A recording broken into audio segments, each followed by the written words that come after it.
Bangla football একাদশ মোহাম্মদ এরা ঠেকাই দিবা পারে বলা যাবে না। না এই টিরার ভিতরে ফাট তাই পরবর্তী শট আউট ওই রান যাচ্ছে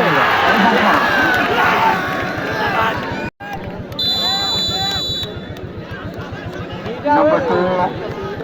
জার্সি নম্বর 2 মারার সিরিয়াল 2 এবং গোল এবং নীরব ভূমিকায় থাকে প্রশংসার দাবিদার নম্বর 10 ভিলেজ বাংলা বল স্পিরিট নির্দেশনা টার্গেটটা কত চমৎকার হয়ে থাকে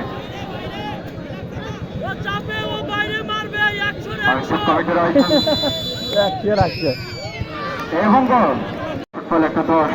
মোহাম্মদপুর থেকে আগত ডাবল 1 এবং গোল ফাঁক করে ফাইনাল এসে যায় এটাই দেখার বিষয় দুই দলে জিতছে হয়ে গেছে